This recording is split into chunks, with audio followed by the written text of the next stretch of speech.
Hey, what's going on, you guys? My name is Carson Rouse, and welcome back to Business Buzz, where we focus on business, entrepreneurship, and investing. Today, I'm going to be going over the 10 best purchases you can make in your teens.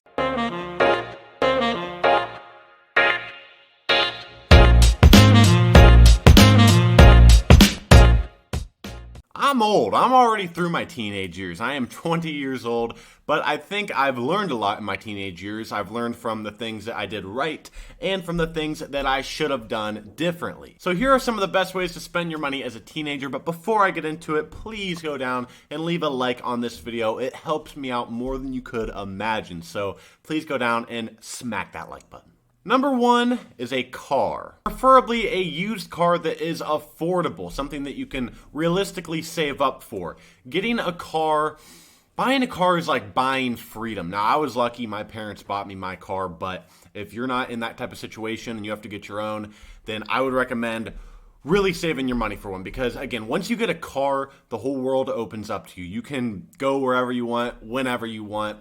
Granted, you have your parents' permission, whatever, and all that good stuff. But, you want to go to McDonald's and get a burger. Now you can do it. You don't have to know somebody who has a car and ask them. No, you can just do those kinds of things. It's the opportunities are endless. And not just for going to McDonald's. I mean, any side hustles, any little businesses you want to start up that aren't online, a lot of them you're going to need a car to get around. If you want to deliver food or anything like that, you're going to need a car to get around, and you can't always have to rely on other people. So honestly, my best piece of advice for anybody who's just entering high school: get your license as soon as possible and start saving up for a car as soon as possible. It opens up so many doors for you. Number two, get a laptop. Now, some might argue that you don't really need a laptop in 2022, but I would beg to differ. Yeah, your smartphone can do pretty much everything a laptop can do. It might not be as great for video editing and stuff like that and gaming, but your smartphone's pretty powerful. However, I like having a laptop because it separates my work life from my personal life. For example, when I'm doing work for my YouTube channel, writing scripts, editing videos, I do it on my laptop, because on my phone, I already have that correlated in my mind with leisure. I watch videos on my phone, I watch movies, I watch shows, I play games, whereas on my laptop, I don't do anything like that. I just do productive things on my laptop. It's kind of like how they say, you shouldn't lay around in bed if you're not going to sleep, because then your brain sort of correlates your bed, not just with sleep, but, just resting and watching TV and things like that. It's the same sort of principle. I think you should get a laptop so you can just have a work-centric station, right? You can use it for schoolwork, you can use it for side hustles, anything like that. Number three is stocks. Of course, this is a personal finance channel. I'm going to mention the stock market. Now, I know what you might be thinking. Well, what if I'm not 18 yet? This video is for teenagers, and that's only the last 2 years of teenage years. Now, here's the thing. You can invest in the stock market if you are under 18 with your parents' permission. That's right. They need to open up a custodial account, a custodial brokerage account under their name, but it's your money, and you can invest that money, or they can contribute to whatever. And basically, they can monitor all of the stocks and mutual funds and things like that you're buying. And if I'm not mistaken, they have to approve those purchases. So yeah, if you think you have a shot of your parents doing that for you, just go up to them and give them your case as to why you think you should be able to invest in the stock market, because it's never too early to start investing for the future, investing for retirement. Just, I think a lot of teenagers have sort of a wrong perception about the stock market. They just think of it as a way to make money and, get rich quick and things like that, when really the stock market is a vessel to build and accumulate wealth more than it is to make a quick buck. It's about the long-term game, unless you are very skilled in day trading, which is extremely, extremely, extremely, extremely rare. Number four is what I like to call healthy hobby. Life is not all about money. Life is also about doing things that you enjoy. And of course, money makes those things easier. But you know what I'm saying. So whether you like playing instruments or playing sports, I would recommend setting aside some money in your teenage years towards those things, taking musical instrument lessons or joining different sports leagues, taking pitching lessons, whatever it may be. Invest in your hobbies. Some of these hobbies might be used, might be monetizable. Some of them might not be, right? Most of us aren't going to go pro playing sports. Most of us just aren't good enough to make money from our athletic abilities or our instrument abilities and things like that. But that doesn't mean that it's not something that you should pursue. If it makes you happy, if it fulfills you, it's not bad to invest some money into that. Number 5, sort of piggybacking off of that, is skills. This is similar to the healthy hobby purchase, but when it comes to skills, these are things that still you should enjoy, but things that are more likely to be monetizable for you. For example, not that this is super easy to monetize, it takes a lot of skill, but if you're into photography, maybe set aside some money and buy a good camera and some lighting equipment and, some editing software. Same thing if you're into video editing, buy an editing software. If you're into making YouTube videos, buy all the equipment for that. Just something that can make you money, or something that you can learn now, continue learning throughout your teenage years into your 20s, that maybe can someday be monetizable, and if not, you can still enjoy it. There are all sorts of skills that you can work on, but preferably it's something that you already have an upper hand at and something that you enjoy. Number 6 is experiences. Usually I preach on this channel to be very frugal and not spend money on things that you don't need, right?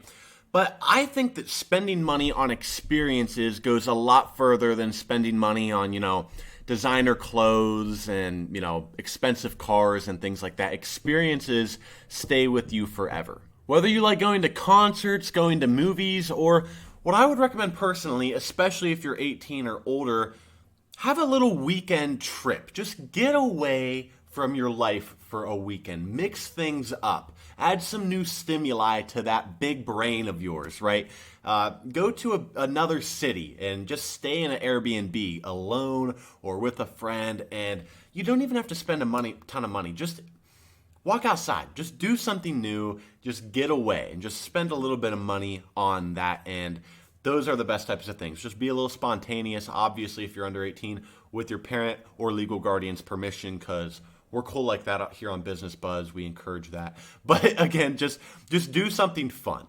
Number 7, buy vending machines. Now, you don't necessarily have to buy vending machines. It can be gumball machines or any sort of physical income-producing asset, right, that you can purchase and, place somewhere, and it can consistently make you passive income. This will teach you a lot about business and the costs of running a business and the sort of the things you have to go through to get up and running, and profits and expenses and all that kind of thing. You're probably not going to become a billionaire from a vending machine, but if you keep saving your money, you can buy more and more, and pretty soon you will be like the Jeff Bezos of vending machines, and you will just have a monopoly over them, and then the government's going to have to split you up, and you're going to become depressed after that, and it only goes downhill from there. So I would just recommend buying one.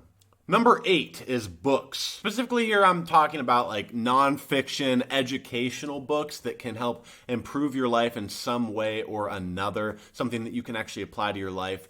Don't get me wrong, if you're into fiction books, you can read those too, obviously. Still good for you, it still stimulates your brain and stimulates your creativity more than a nonfiction book would, but books like Rich Dad, Poor Dad taught me a lot. I'll be honest, I don't read a ton of books. I'm more of a video type of guy, but everybody I know who reads books is pretty smart.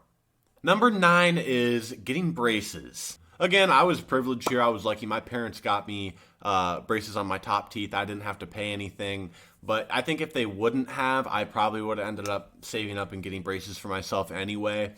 Now listen, if you are confident in your smile, don't get braces. Even if they're crooked, even if they're jacked up, I'm not trying to encourage anybody to try to look better just for other people and things, but your smile is very important, and your confidence, and it kind of fixed my lisp. Not really, actually. I still have a very, very big lisp. I take that back, but it's a little better.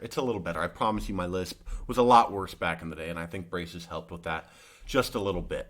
And at number 10 are Apple Airtags or any other type of tracking device. I know not everybody's like me, but when I was a teenager, and maybe still now, I lose things a lot. I lose my phone, I lose my wallet, I lose my keys, I lose just about anything and everything that you could lose. But I have a couple Apple AirTags that I used to track things now, and now I know exactly where they are when I lose them, so it saves me a lot of stress, and it's probably honestly saves me a lot of money because, again, I have to get a new wallet every couple months because I'm just slow. If you guys took anything of value from this video, please let me know what you took of value. And if you haven't hit the like button already, please make sure to do so. Also, I would really appreciate some suggestions on videos that you guys would like to see. I make videos about all sorts of things, personal finance related, business, entrepreneurship, and investing, as I said at the beginning. So anything related to that, I'm curious what you guys want to see, because I struggle with coming up with video ideas, and I'll shout you out if I end up using your idea. So anyway, I'll see you guys next time.